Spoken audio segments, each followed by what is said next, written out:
edition of Gaelic Weekly Live. After a short summer break, we're back raring and ready to go, minus a panellist and a special guest, but myself and two lads will batter on. We were of course expecting Cian Mackey, so if he pops in, all well and good, but look, he may or he may not, I suppose, at this stage. Yeah, alright. Marty, you used to have a finding Cian, did you? Yeah, he done a pretty good job of evading me anytime we played Cavan, so maybe he's just keeping up the good work there. Maybe that's what he's doing again. Of course, folks, we're minus Jib as well. He's on a 2-week holiday in Dungannon, I believe. I think so. Good weather by looks of things too. Very good weather. Yeah. Good Ulster. In all fairness, he's just sent us a direct message on Facebook, and we've got very good news coming back from Portugal. And I just want to be the first to say congratulations to Ian and Donna. And congratulations, Jib. All the best for the future. All the best. Look forward to the wedding and the stag do and all the rest. It'd be good out night out. It would maybe a good day. Yeah. That's nice for them. Good to start with some good news. Yeah, that's it. Yeah. In Jib's absence, Marty, you might give us the social media question. I might. You will. So the question for the viewers at home tonight is, are we expecting any surprise packages in the semi-finals of the All-Ireland, or will it be provincial winners only? So what do we think? Do we think that it's going to be Roscommon and Kerry and the winners of Ulster and Leinster, or are we expecting anybody surprise package from the back door? Let us know what you think, and we'll go from there. Yeah, I suppose, folks, there's plenty to talk about there, because a lot of strong things in the back door, a lot of decent matches. We'll come back to that, of course, but folks, tweet us, YouTube, Facebook, let Marty know, and he'll be on the ball tonight. Alright, we'll start, lads, with a review of the weekend. And first off, Westmeath and Armagh. We'll take a look at the video. Paddy has some highlights, so Paddy, roll the video. Got off to a more dramatic start when Armagh star corner forward Jamie Clark received a black card for this challenge on Jamie Gnu after just 30 seconds. When the sides last met in competitive football back in 2013, John Heslin kicked 5 points in Westmeath's narrow victory. The St Lomans man added to his earlier free to give the Leinster side a 2-point advantage. Despite having Kieran McGeeney back on the sideline, it took Armagh a while to settle. But when they did, they kicked 3 points without reply, including this fine Gavin McParland's score to edge them in front. Armagh saw another of their players black carded before the 20th minute in James Morgan, but that didn't stop them dominating for much of the first half. And Stephen Sheridan's score here put them 4 points in front, approaching the half-hour mark. No sooner had Armagh opened up a bit of breathing space when Westmeath scored the game's first goal with the move of the match. John Heslin and Mark McCallan carved out a great opportunity for Frank Boyle, but he was denied by a fine save from Blaine Hughes. However, it was Paul Sherry on hand to slot home the rebound, and this helped Westmeath go in half-time on level terms. Like in the first half, Westmeath were quicker out of the blocks after the interval, and they kicked the next 2 scores of the game, and they were both courtesy of John Heslin, with this particular score being his 6th of the evening. Westmeath only kicked 1 more point in this match though, and it wasn't long before Armagh were level, courtesy of points from Rory Gruggan. Okay, a stuttering video there, a bit like Westmeath's stuttering finish. Yeah. But Westmeath 1-7, Armagh 1-12, a lot closer than suggests. I believe it was level until the 70th minute. Yeah. Westmeath kicked 3 ways and then Armagh kicked 1-2. It's a strong finish from Armagh. All you really need in these rounds of the qualifiers is victories, and Armagh have got a very important win there now. And they've got a big match against Tipperary next week, and there's vengeance on their minds. You would imagine, given the way the league finished. But I wouldn't be convinced by any manner of means by Armagh, but 2 wins is 2 wins in the qualifiers, and exactly. they'll be getting more confident each week goes on. As it goes on, and I think I suppose Armagh had a stern test maybe the week before.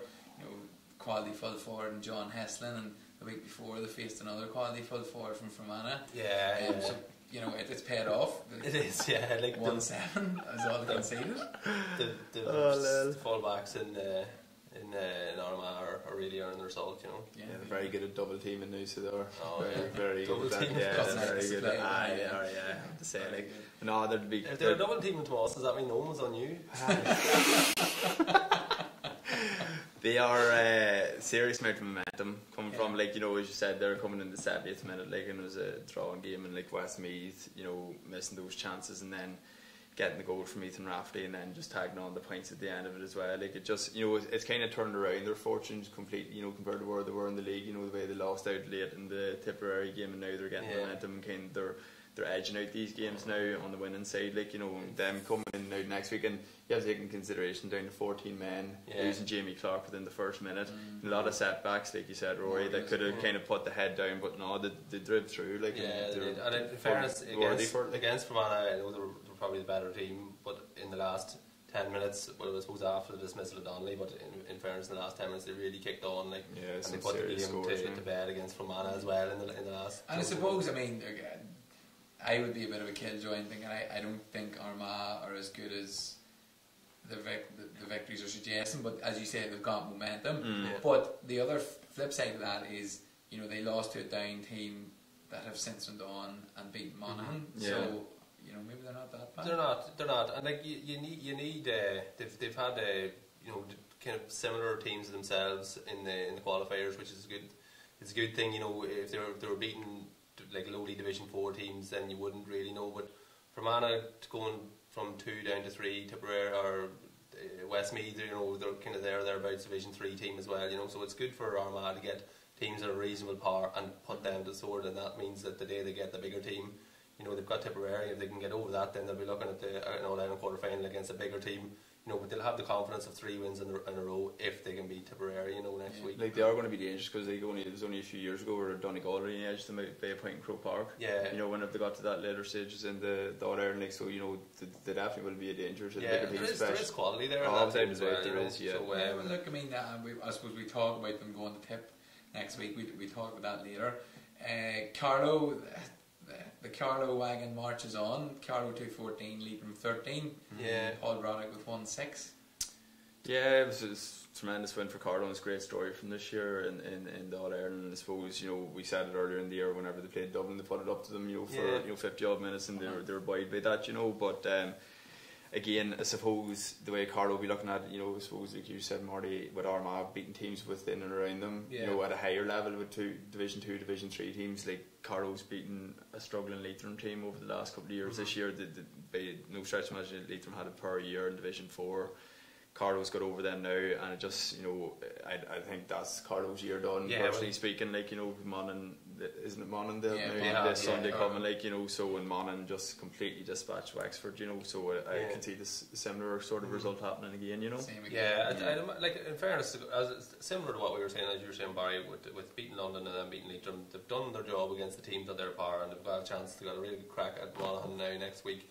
I can't see them going putting any damage to this Monaghan team, but it's good for Carlow. Like, they're in the last 16 now of the All-Ireland. Like, it is good for a team like Carlow, who wouldn't have seen any kind of success in the qualifiers even in the last few years. When they've been in Division 4 now consistently for the last few years. Well, on that, Marty, I suppose, I think it's great to see these weaker teams do well. We've seen London a couple of years ago, but is what's more important next year in the league and maintaining that momentum and trying to get promotion. It is. It's vital. It's vital to, whenever this run ends for Carlow, that they don't take the foot off the gas, and they do, make a real challenge to get promoted, because they're never really in the mix for promotion in Division 4. They're always mid-table, and it would be great for Carlow football if they could. But they had a reasonable league campaign this year, and off the back of that, they've got 2 wins in the qualifiers, and we'll see what happens against Monaghan. But as you say, Raf, it is important now that they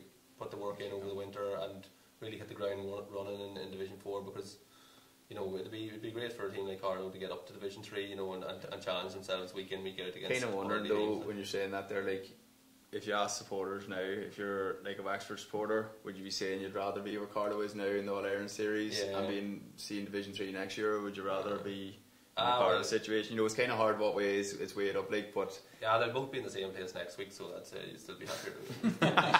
Alright. Well, speaking of Wexford, on to Wexford, Monaghan went down and took care of them considerably, 3-23 to 1-11. Monaghan with 13 different scorers. The game was over after half time. It was 2-10 to 5 points, I think, at half time, and it's just a case of Monaghan just kind of at their leisure the second half, really, just willing, just any points, goals, whatever they wanted really. Wexford just didn't have any answer, and they went down to eventually finish with 12 men, like, you know, frustration show, like, and boys losing their discipline, like, and I believe it was a very indisciplined encounter from Wexford, and it'll be disappointing now after it's a great start they made to the year, but we've seen that with teams in the past who've kind of, you know, kind of, you know, they've had great league campaigns and then they've kind of ran out of steam. I was going to use a different turn of phrase there.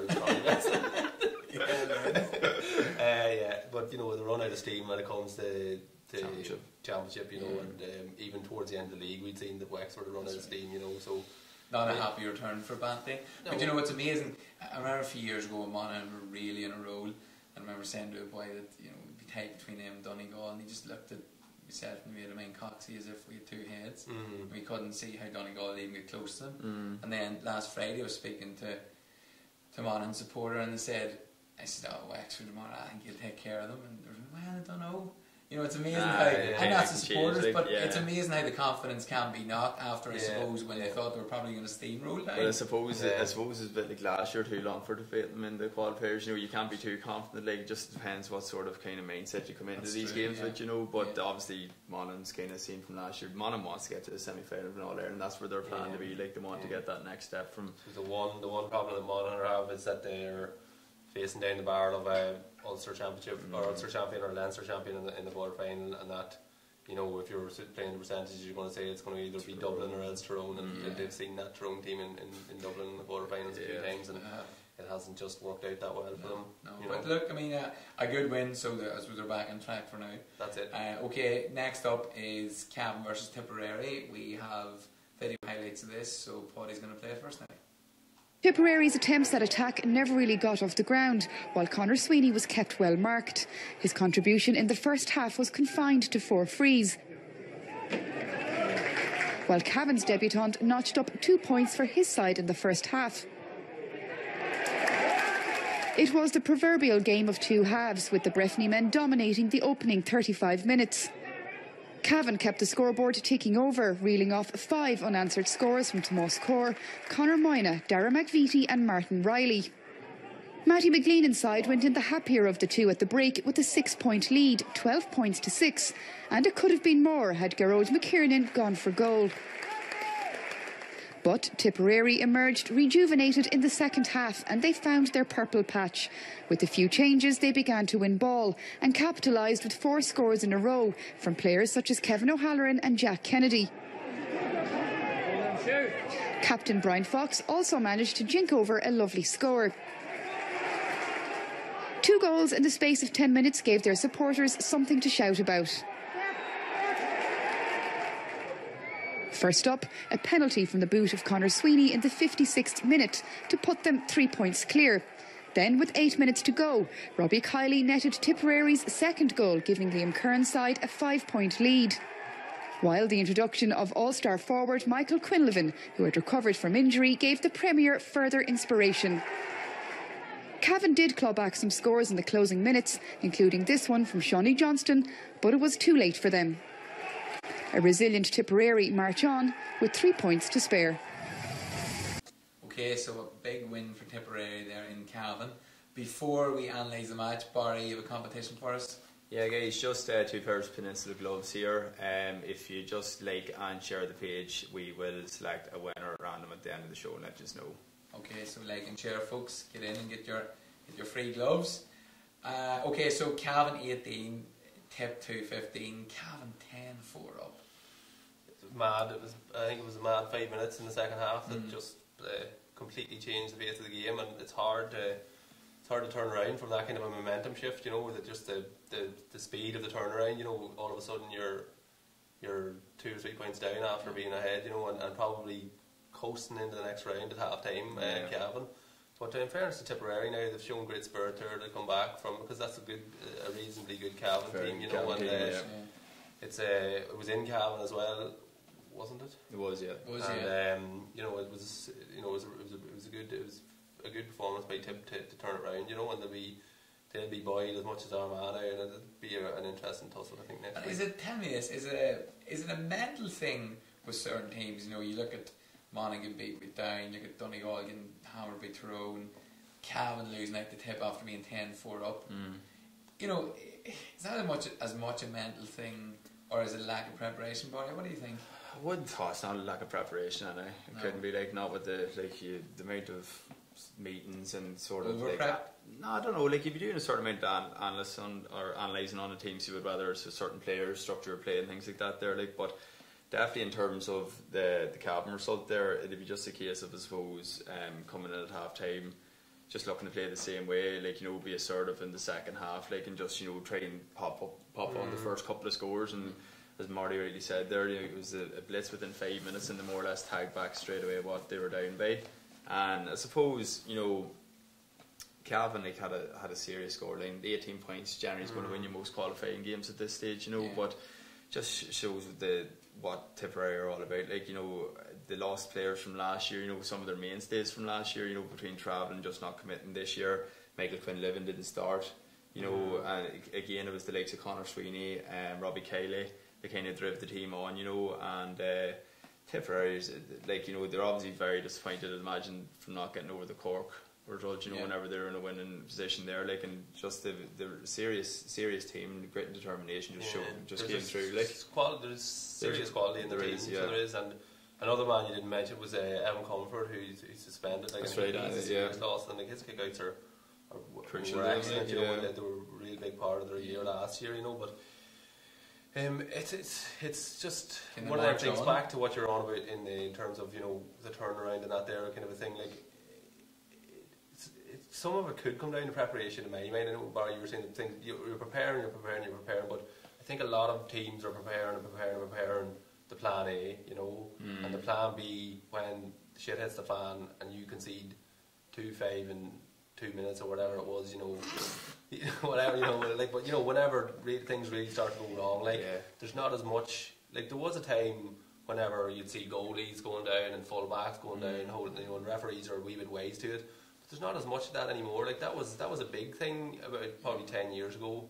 Whenever the momentum shift has happened here, Barry Owens is laying in a heap on the 5-yard box. Like, what's wrong? There wouldn't be a hit wrong with him, you know. But referees are ways to that now. But I haven't seen as much of a wee kind of a tick now that to teams, you know, it used to be the goalie or the full back or somebody was meant to get the thing back to just, you know, try and level everything back down, get your hands on the ball and get the ball up the pitch. You don't see as much of it anymore, but that kind of momentum shift, once it starts, if you don't stop it, then you're on a hide to nothing. Like, it's very hard to turn that round again, you know. Tipperary at half time in order to get themselves regrouped and to move on and to get their momentum going, and then once it happened to Cavan in the middle of the second half, just wasn't the, you know, you can bring on subs and all this here, but you need people to step up to the mark and get their hands on the ball and to really to turn, you know, you need to stop the opposition, turn the screw. So you're just not you're telling me the Cavan men aren't cute enough?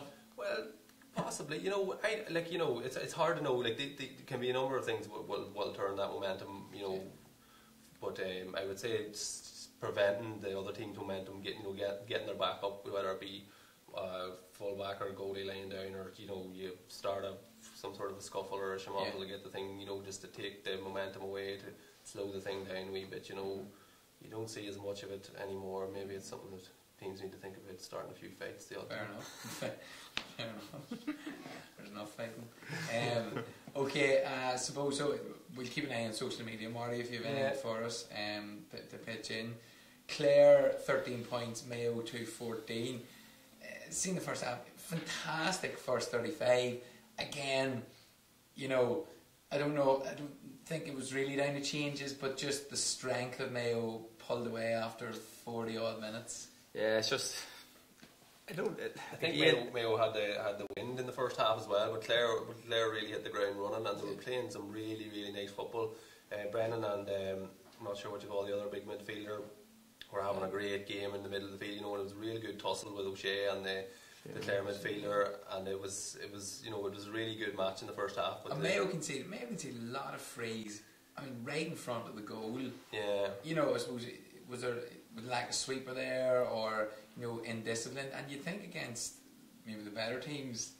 Yeah, well, I know during the league, like, you know, David Clark had to put out a serious amount of saves for them this year, you know, so I suppose the way they're looking at it, they want to keep the goal chances down to a minimum. So maybe that's the reason why they are doing it, because they do have the firepower whenever they're on song. They do have the firepower to outscore teams. But it's just a case of, like, I suppose with Clare playing against the wind, they put in a serious amount of effort from the first half. You know, they kind of keep Mayo at bay. Like, but whenever you put in such a sustained effort, and again, it's the teams like Clare and all that maybe then whenever it goes into the third, fourth, fifth sub, the same quality's not there. But when you look at Mayo, whoever they're taking off, the same quality's coming on, and at the same token, the starting, like, that starting 15 for Mayo there, so like that, to me, that's an All-Ireland winning team. So it is, and the likes of an O'Connor Loftus started after his cameo the last day against Derry. He didn't even score, like, but you had the likes of Andy Moore again popping up with 3 points from play. Keith Higgins back in the half back line, so Andy Moore kept him in within touching distance in the first half. He was constant out and very good. Watching the match myself, I thought that was an unsustainable effort from Clare. Like, they really were down out there. They were going for everything. They were hell for leather from the first minute. And I do think that there was unsustainable effort they were putting in. It seemed like it did. And then it was the fact that the 2 goals came so quickly after each other. They didn't get a chance to maybe tag on a point or two to negate the first goal. Mayo were a lot more clinical too, though. So they were, they took the chance compared to what they did against Derry. What they done against Derry, like that was, the performance against Derry was shocking bad from Mayo, like the wides and the goal chances they missed too against Derry, like, but that they, until they got the extra time, like, Mayo looked a beaten docket now, to be honest with you. But yet another, I suppose the football is included in this, the expert, but what I felt about it in the romantic side of the game was, to have, and credit's due that they picked Clare and Mayo as the game. I think RT got a bit of hassle for it during the week. But in a place again where you wouldn't generally see a footballing crowd, pitch looked fantastic. Place was more or less packed. Brilliant atmosphere. It was great to see, and another fantastic. Okay, they pulled away, but another fantastic bit of entertainment in the qualifiers. Yeah, it was, and there was a few people speaking around the time of the match and on the radio and that there saying about the great buzz there was in Ennis. Which is always something you would associate probably with hurling and Clare, but. In fairness to Colin Collins, and he's been there probably 3 or 4 years now. 4th year this year. Clare, he's doing a great job. He's got that Clare team in a great position. He does. He's kind of quoted after. He was kind of saying, like, he thought nearly 4 years was his tenure. I think he's probably thinking this. What he said himself, it wasn't probably the right time to think about it after a loss, like, but kind of like he seems to have got a very good team there. Like, consolidated Division 2 as well. Like, so. He's got them playing really good stuff, like, but just unfortunately, just in the day, Mayo was just too good for them. Like. We just didn't mention Big Ian. When he gets a mention, he's had 2 great games in a row. In fairness, if you're praising him, he looks to be. He's got the bit between the teeth, playing around the middle of the field. He's suits him well, and he's catching ball, like, he's playing well, driving the thing on for Mayo. And I think they need him there. There's a wee bit. He's kind of getting nearly like a, the way Michael Murphy, I suppose, comes out for Donegal. He is that kind of player for them. Like, he mightn't get as many scores as Michael Murphy, but see if that man, like, gets a shoulder in front of you, he's gone. And there's only one thing you can do then is just drag him down, like, and then you Kelly O'Connor stepping up, just tapping over the freeze. So it could be a real gem for them. Like, I mean, their strength, but I think, like, the possibly, the Dubs possibly the strongest. That 15 on Saturday was shocking good. So it was really, and the likes of Jared Cafferty back in full back now as well. Like, he was out last year. You have Chris Barrett back as well, who was injured for most of last year. Like, the full back line's tight. The likes of Lee Keegan, Keith Higgins in the half back line now. Paddy Durkin didn't even play the last day because he was suspended. And then you have the 2 Shea brothers from the field. They've had that, like, the Durkin suspended this week, and Higgins was suspended. And then Colin Boyle wasn't starting matches, like, and Harrison there, like, these are all stars, like, they're not playing, in their defence. They've got a wealth of talent there in the back line, Up front, O'Connor was in starting a couple of games. Yeah, well, look at him up front, they're probably. Loftus was a good find for them. Like, not that I don't think he was a find. I think there's probably people in Mayo who were thinking, where is Loftus and why is he not getting the look in that he should get? He didn't come on even against Galway in the semi-final, and then he comes on against Derry and he scores this rocket and he starts. It's 1-1 in 5 minutes. He's starting then in the next round, which is good for Mayo, because they need a forward to come along and really light the thing up for them. Moran is always going to be there. He's solid. He's consistent. Kerry O'Connor gets like a fairly good, the man man markers, the really tight man markers are going to be on him. Like, you know, you can't really, I know he scored 1-5 or whatever, you know, but when it comes to the bigger teams, you know, you're going to have the teams that have the capabilities to deal with the two inside men, Moore and O'Connor, and you need your Loftus and your Dermot O'Connor and whoever else it is. You just need somebody else to light it up a wee bit more for Mayo, I think, up front. So you think that's just maybe... You just need somebody else to click up front, like Moore and O'Connor. Like, the quality of the defence when you're coming up against the like of Kerry and Dublin and Tyrone and these teams, quality of the defence means that when if you've got two men in there like O'Connor and Moore, and you know these three, say the three big teams, Tyrone, Donegal or Dublin and Kerry, they'll likely have the capabilities to cope with that. But it's when you've got another 2 or 3 men who are really on song coming along with they've got a really good attacking half back line. You know, you've got that coming, then that's when you're starting. So really possibly a bit like we've seen Tyrone against Donegal, people that kick points from everywhere. Yeah. Well, like that's why O'Shea is important as well, because O'Shea, he's not doing as much as he used to, but he was a good man for a long range score as well. You know, and if he's coming back to himself with his running power, and then we know what their half back line's capable of, and even Higgins coming from cornerback if he's cornerback, they've got that coming, but just need 1 or 2 more of the forward line to step up and really make a difference in going forward. You know. Okay. Well, look, speaking of powerful running and come from half back, Donegal 115, Meath 114 down in Park Talton and Navan. McBrearty are the last gasp winners, 7 points. 7 points to finish up as well. So I think we all thought it would be a tough one for Donegal, and they've come through. I think Meath possibly were a wee bit lacking in confidence after what Kildare done to them. Kildare really took them to the task, you know, in the first day out in Leinster, and they had a really kind of a touchy affair against Sligo, and you know, just about scraped through them. You know, they've improved again against Donegal, but Donegal just proven that wee bit of probably experience bringing them through in the end. You know, to kick a last minute winner like that there. You know, that's the kind of quality you've got on that Donegal side with McBrearty and that there. You know, and Donegal again are another team that, you know, they got their home draw against Longford, which was another brutal display of football, I think, up there. But they came through it, you know, and they've got Meath, the tougher game away from home, and they've come through it again. And now they've got a Galway side who probably going to be a wee bit reeling and a wee bit lacking of confidence, you know, from lack of prep too. Galway or Donegal and Mayo on that side of the draw are really building up a head of steam, you know, which should make for interesting. So you wouldn't say Donegal's clicking at the minute. They're getting over the line, you know. I suppose that's all they need at this stage. Like, so it is similar to Mayo and similar to Mayo last year, you know. Well, Mayo's starting to kind of click in the gear a wee bit more with their score and all that there. Like, but I suppose. But you need, Barry. I suppose you probably need, you know, you need those tests if Donegal are going to go to the quarterfinals.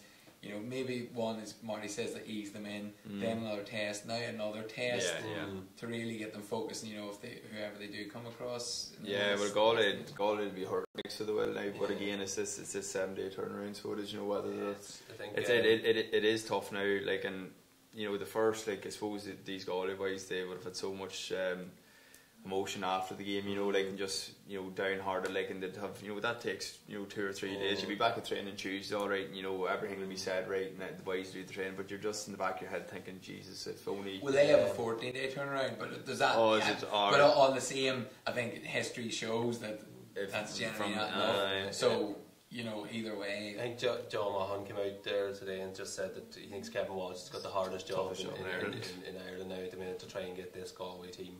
Because they were ambushed, like they were home and hose Connacht champions, you know. Nobody said it. Alright, say no more, we get on.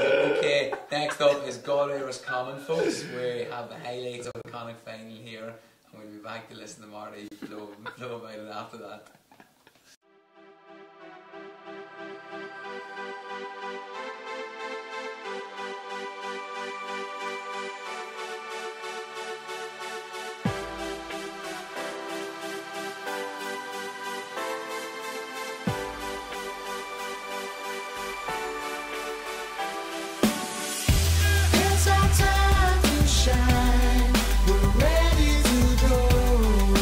Ready to go.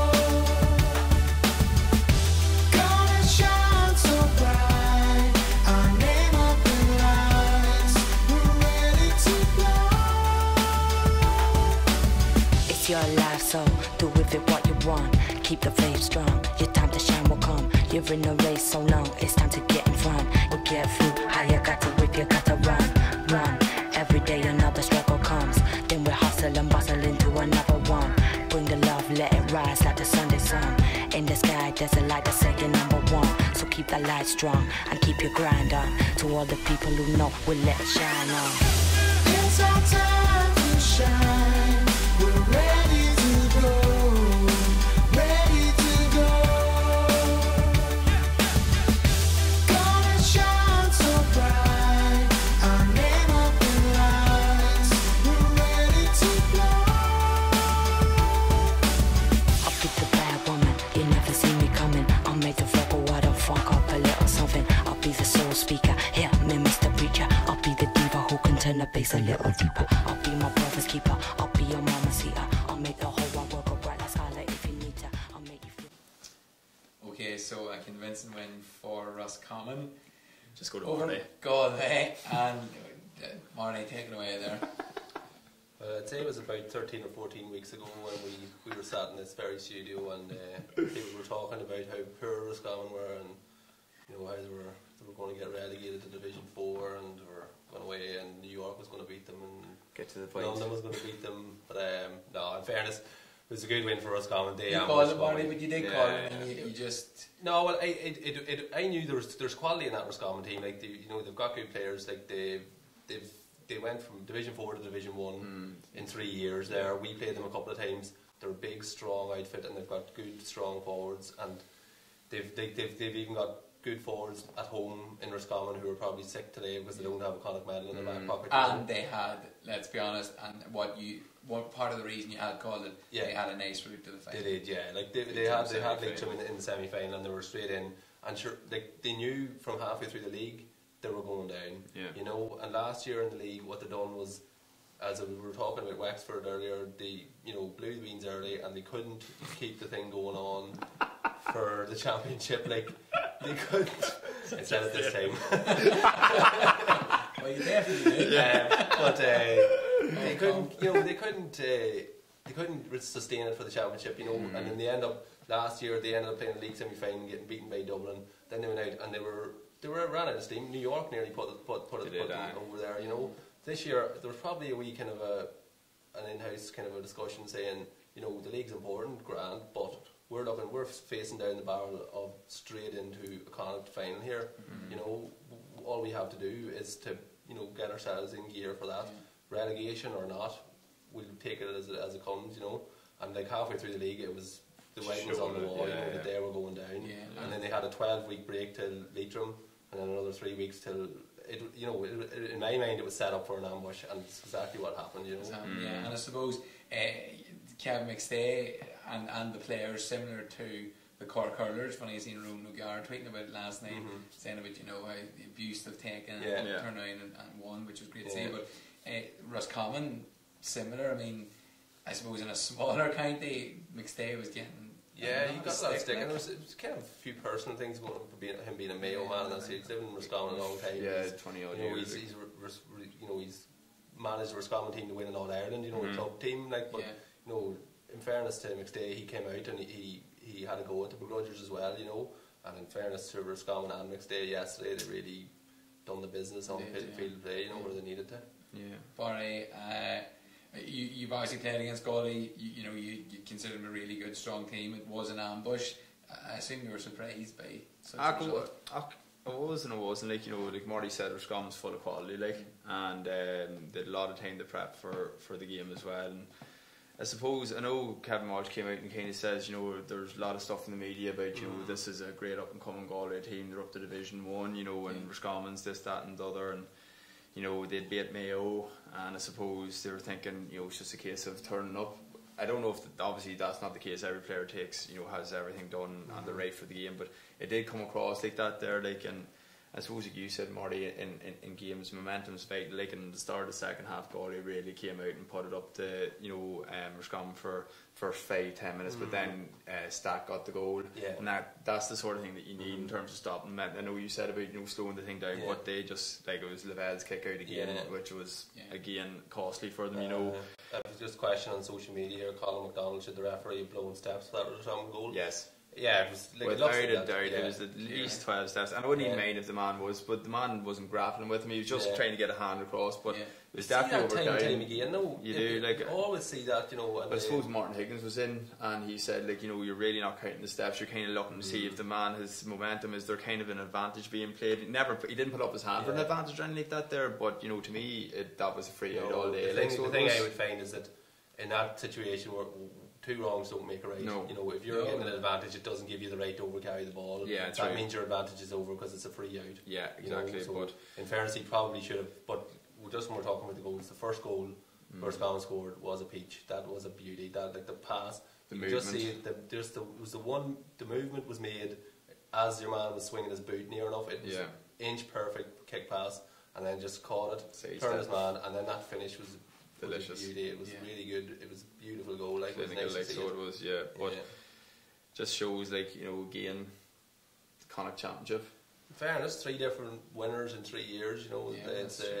I suppose does it go to show too that in the white heated championship, you always say league's different from championship, but it's not overly different for Roscommon, a poor league, but they're still Division 1 side, albeit them down. So they're still strong. I mean, when we look at Cork and Kerry contested in the Munster final, and they're Division 1, Division 2. You look at Ulster in the first round games. You look at Monaghan, Donegal, Tyrone, all easy wins because they are confident. Is that paying off? Well, like, Roscommon didn't turn into a bad team or anything like that, and they were in Division 1 on merit because they came through, year after year, and they were strong, and they were the best team in the division. The 2 years they got promoted ahead of us, I thought, they were just a strong outfit, and it showed last year that they can mix it with the best. They beat Kerry and Cork last year away from home, and Donegal possibly as well. Yeah, they did. Yeah, but a lot of the games this year, like, I know they're relegated, but it's not like they weren't. Obviously, there was a couple of games, the Dublin game, for example, they weren't competitive in that. But there was a lot of games where they were competitive. They were competitive against Donegal. For a lot of stage, it was up, again, like we've talked about these games, they were competitive up to 50, 55, 60 minutes, and then it was a case, they were losing it at the end of the game. So it's not like they weren't competitive. And I suppose, they beat Cavan. They were strong. That's it as well. And I suppose it's a case of, like, like Roscommon, like you said, Murray, they're not a bad team. A lot of this as well was completely media based in terms of people's perspective of where Roscommon are at the minute, because they did get relegated. There was players supposedly not happy with Kevin McStay. There was a lot of issues within the county and things like that there. But fair play to him. Like, he came out after the game yesterday as well. Just everyone thinks we're great now, but only a couple of months ago, everyone thought we were the worst team about.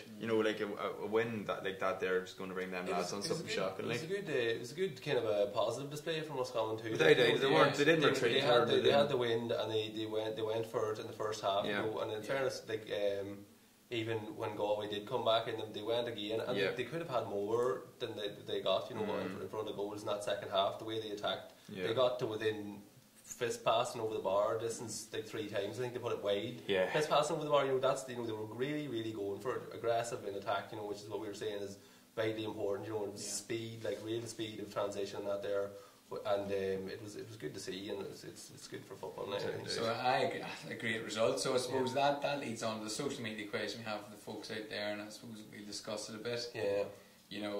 Will the quarter finalists come from your provincial winners, or will we have them do Roscommon, Donegal, Monaghan, these strong teams have a say yet? A few comments here on social media. We have sorry Barry, I can manage. I just want James Common with that beard also. It's Ciara McGorman saying Mayo came through the back door last year and probably should have won the All-Ireland, and she says they're looking dangerous again this year.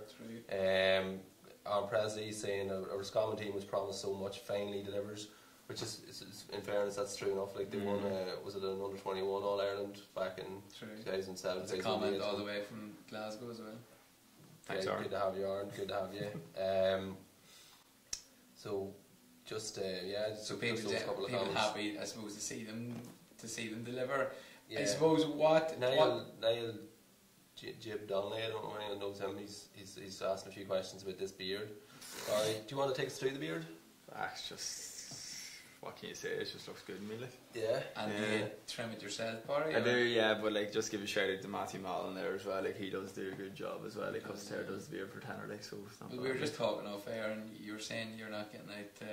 We're saying that the new children are not getting out, I suppose, the exercise as much. No, I think probably Probably showed yeah, nearly late on the kind showing the of both of us, but more so. obviously you spend more time trimming your beard than you do out running. Seems to be that way, Ralph. For sure, look good for it, like. You do. Talk to us about your Bitmoji then. I had heard that you had changed your Bitmoji to Suit the beard. suit your beard. We just But explain anyone at home, a Bitmoji is Oh my a God, it's cartoon character on Snapchat, essentially of yourself.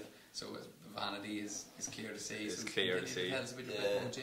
Well, I didn't make a comment on it, Rory. I think it was from Martin that was commenting on So the emoji. there was talk going around that You know the way you Barry can have the picked two styles of Bitmoji. You can have like the where you kind of I actually normal one. don't Oh, you don't buy have one. what, You can have a normal one or whatever, and then you can have a wee kind of cartoon with a big face one. So I changed that there because it kind of looked more like me, so it did because of my beard. Vanity, Martin. Barry went through the Yeah, cast of through. Bitmoji faces and seen a beard style that he liked, and then he changed. But there's only like 8. he changed his beard style to suit his Bitmoji. Oh my god, yeah. Well, Folks, we put Barry's Snapchat up later for anyone that wants Maroon that. 6. Maroon 6, have a look at this. Yeah. Alright, so I suppose if you're looking at it, are you thinking realistically, you know, three's Mayo. guaranteed for me. Well, Anyway. it's Mayo, I suppose there's Donegal, one thing is there like anyone else? we don't know who's won Ulster and Leinster yet. You know, we can say that we think it's going to be Dublin, Kildare and down, but. Bit like Roscommon.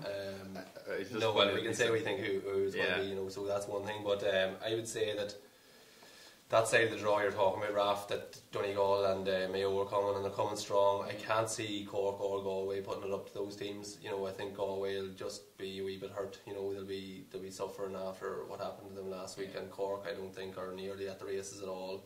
So I can see those two teams, and it'll be two tight quarterfinals between what's looking. Well, it can be either way. Kerry or Mayo, or Kerry or Roscommon playing Mayo or Mayo or Donegal.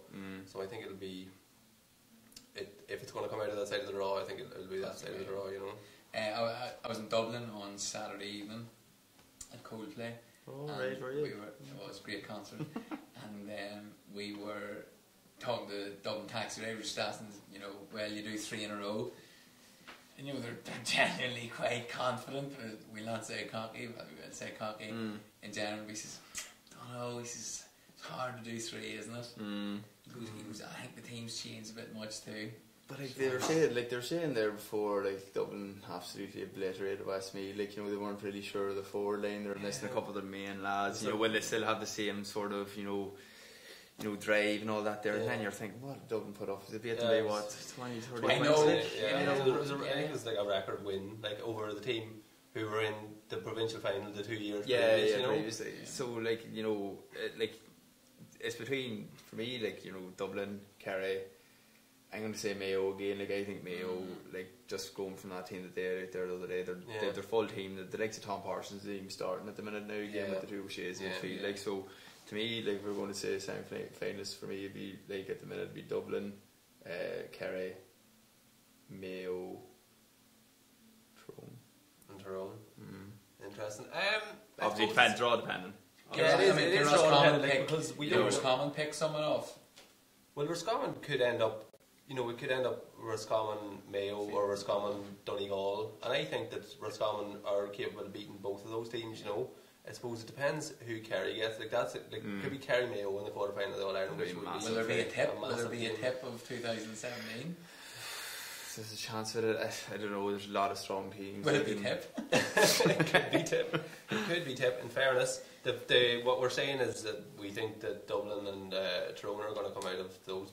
Well, we think we're not. Yeah, we sure. think. Yeah, but Then again, if like say Dublin do beat Kildare and Kildare's a serious team, but then again, I suppose it's the turnaround time as well to the next game and all that. You know, but like Kildare definitely would be geez, no one want to meet them if it's in the 4A qualifiers, like, so, or 4B, whatever it is. But they're looking like they'll line up, if what we're saying comes to fruition, it'll be Monaghan, Kildare to get into the quarterfinals, which is, you know, a tough. It's a big match, you know. I think they met probably at the last 16 stage a few years ago as well, and it was a pretty attritional affair. Yeah. So is it me, or are there?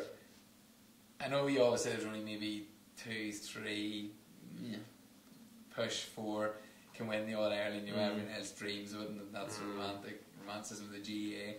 But are there stronger teams about now? I mean, when you think like Monaghan, Kildare, Donegal, Mayo, there's not as big a shocks now this year as what there have been over the last number of years. Like, it's generally been within the first 1 or 2 rounds where there's been maybe a big, you know, a big team that's been put out. Like, the first couple of rounds of the provincials this year I thought were particularly disappointing. I've been a bit more, you know, enthused by it lately, you know, and I think a big part of how this year's championship will pan out would be this quarter-final draw that Kerry get.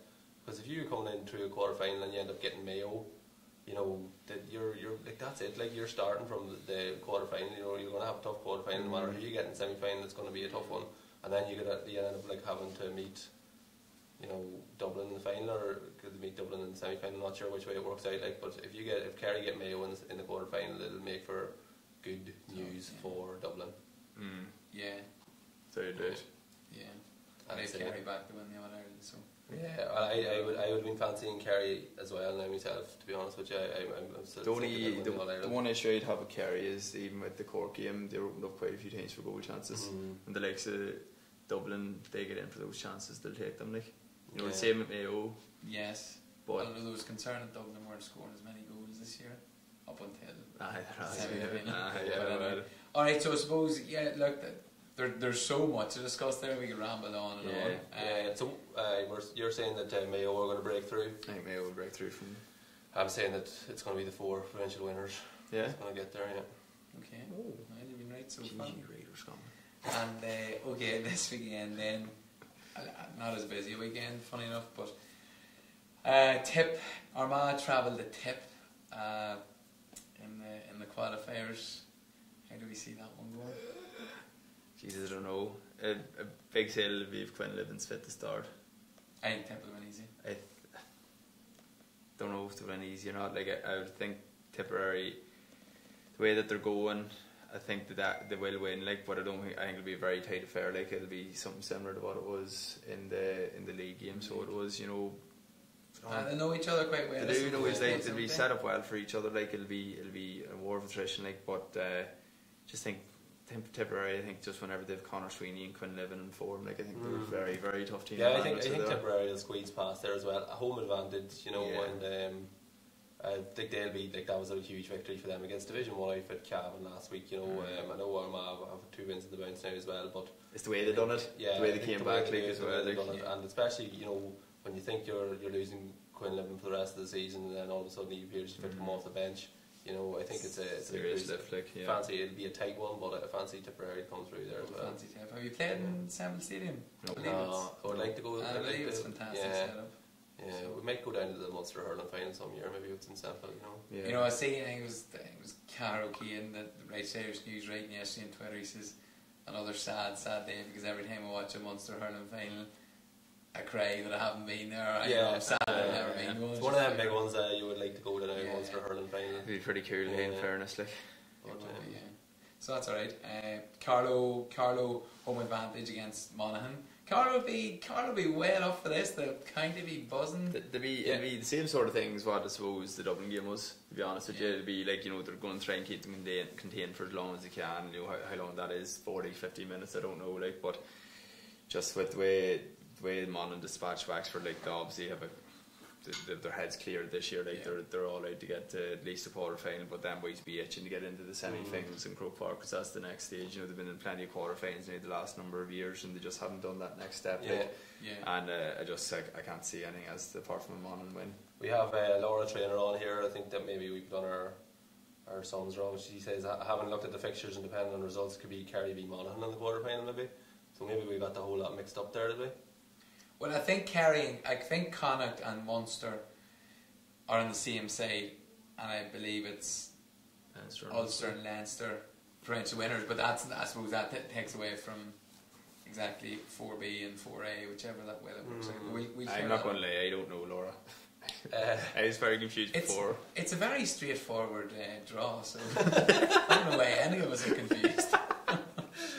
Yeah. No, we'll clear that up, Laura. So, we'll have a look at it. She's saying that Monaghan. It could be Monaghan and Kerry. What my understanding was, here we go. I'm not even sure what my understanding was at this stage. Right, Marty. So, Dublin, Kildare. Dublin, Kildare. Yeah, Kildare to put it up to Dublin. And to get, I think the handicap's 9 points or something like that there to get well within that. I reckon this could be a 4 or 5 point victory. I think it'll be a cracking game. I do think it'll be I think that Dublin will have enough to see Kildare out, but this will go close, I think. It would be, and I don't like to knock the winners or the city boys or whatever it is, but it would be really interesting to see how Dublin would react. If Kildare beat them, where would Dublin go to the next game? It would It'd be daddy to see, just something different, I suppose, Yeah. on that side of things. But and that's I think, honestly, I think Kildare might be a year early. To win it. Personally speaking, they have the tools there. The brilliant manager in Cian O'Neill, but I think having a year or two in Division 1 was obviously going to stand any team, so it is, but I just think this year just might be just a wee bit early for them. I just think Dublin still have too much strength and depth within the team, and Dublin win Leinster championships in their sleep. They've done it. They've all second and third gear, they've done it year in year out. So they will be best placed to win this match. But Kildare, the thing about it is, if Kildare get themselves into a position to win it, whether or not they can go on and really put the shoe down and win it. If you've got, you can tell yourself you believe you can beat Dublin and win Leinster, and you can get yourself into position to beat Dublin and win Leinster, but it's whether or not you can deliver on it. Like you seen last week against Mayo, Derry were there, they were home and hose, they just didn't close it out. When you see that with teams coming where they do actually have the ability and they're telling themselves they've got the belief and the ability to get themselves in the position, just not fit to get over the lane. The thing about it as well is that, if we said over the last 3, 4, 5 years Dublin haven't had to go out to second or third gear to win Leinster. If Dublin get a serious game against Kildare, that's only going to improve them even more, So it's scary, them, if they have a serious tough game coming in then to a quarter final, itching to get out another game, that's it. Tell me, how strong is Kildare's squad? Unbelievably strong. As a squad, 20, their 5 subs on, they're fantastic. Sure, they have 4. Yeah, but you might only use 5. And I only said 5, so they might only have 5 good enough players. Come on. They always keep a man reserved until the last second of the game, just in case somebody gets black card. I heard Cian O'Neill say that there. Is that right? Just 5 subs maximum. That's it. Anyway, but you have to look at their squad. Though, the 4 boys used to play professional football. Their team in general, soccer and between AFL as well, and they have the likes of Emma Bolton and all there, and they have Cavan on the bench as well. They have a serious amount of talent. Paddy Brophy's come in, and it's he's never been away. He played brilliant the last time out against Meath, so he did. And then I just think they've Flynn as well in midfield. They've serious bit of potential, but I just think they're a year too early to beat Dublin. The full forward line was very good against Meath, and unreal. I think Meath were possibly a wee bit kind of lacklustre that day. They were a wee bit off the pace. I'm not too sure what it was, but Kildare were miles ahead of them. So you reckon they'll get within the handicap? So they'll get well within it. 3 or 4 points. We'll look forward to it then up the Ulster final. Just John Coyle here. He's just going to start this for you. Right, lads, Tyrone are down. I fortunately not getting to it, but I do think just that this thing of down, I suppose, is the tradition that they get in a role. I've been totally surprised by them. I was surprised when against Armagh, although again I think Armagh are as good as people are making out. I was massively shocked against Monaghan, and I just think, will they be able to stick it for more than 35-40 minutes as we've seen teams getting rolled? The one thing that surprised me about Down since we played in the league is their physicality and their nastiness. Yeah. Like the first couple of minutes against Monaghan, made that two shoulders in the sideline between Conor McManus and Vinnie Corey. Yeah, absolutely empty. Over the sideline whenever O'Hagan had McManus, he kind of had a stamp on him or whatever that. You know, they're like completely in their face, and they're doing the exact same against Armagh, and that's usually something you'd accustom Armagh to do against Monaghan, like, you know. And I suppose, will Down be able to play the same way against Tyrone as they did Monaghan? No, I don't think so. Like the crossfield balls and the likes of Harrison, we chatted before we came on, whether Harrison will have a game like that again even for his club, it's hard to know with hamstrings. Hopefully he's fully fit. The likes of Jerome Johnson and Ryan Johnson will have to have stellar games. Kevin McCarron again, you know, like a lot of the points will have to be from distance. You have O'Hanlon taking the free kicks there, who's been very good, I have to say, this year, you know, from place balls. Practically flawless now. But it's the thing, you know, Tyrone do not give up cheap frees. No, they don't. It's not. Yeah, they don't. And Marty, you talked about Clare, a massive effort against Mayo. I thought Down had that against Monaghan. They continue to go. Is it going to be something similar this weekend? It's hard to know. It kind of fell into the trap with Meath and Kildare a while back. You know, the whole Meaths, kind of the aura they have with the arrogance, the swagger. That Down have that as well. You know, they do. And it's something you kind of, it's in the back of my head, and it's definitely in the back of the Down players' heads. You know, that well, on second, we're down here at the end of the day. You know, so they do. I don't think that they lack the confidence or anything out there. If they've got it in the legs. It's hard to know. They did run out of steam against Monaghan, but they just managed to hold on. You know, and they kept the ball. And Monaghan did have a couple of chances. You know, when Armagh and Jack McCarron, we gave him player of the league, and he had the chance to step up to the plate. That kick at the end, and he just did not deliver. Like, and we talked about it here that he had a great league campaign, but league's league and championship, and it'd be just a bit disappointing for Monaghan that he didn't step up to the plate there. And I think that Down letting them back in to have those chances to win the game or to draw the game, if they do the same against Tyrone, they could be in trouble, you know. But I think John Coyle has made a good point here. Lads, worst thing for Down is the fact that Mickey Hart's had 3 weeks to study them. God help them. And in fairness, they will be. They're going to mark their clean end. They're going to probably, I imagine, probably put the likes of maybe possibly Peter Hart and the likes of Caelan Mooney. Try to get him in the back foot. Sort of like he is going to match up. He knows who to match up with who, like, so he does. And again, we talk about this defensive system thrown. Like, you know, they're not going to be able to play these early balls in because, you know, I do have to say with Down they dominated midfield against Monaghan for long periods, bar the first 10 minutes when Kieran Hughes was catching everything. You know, Down came into it well, you know, with the likes of Peter Turley and all that there. Like, but with Cavan in there, like, I can't see them being as dominant, so I can't. And, you know, we talk about this thrown transition. If there's a case of the ball's turned over, they're just straight away up and they're knocking it over. Like. And Malachy, I suppose, O'Rourke is a highly rated manager. Whether it was him or the players maybe underestimate them. It's just hard to imagine Mickey Hart, one of the greatest ever doing that, isn't it? Sorry. I knew he was laughing at something, because even whenever he said that, he was about to finish himself laughing. So he was. What is it, Marty?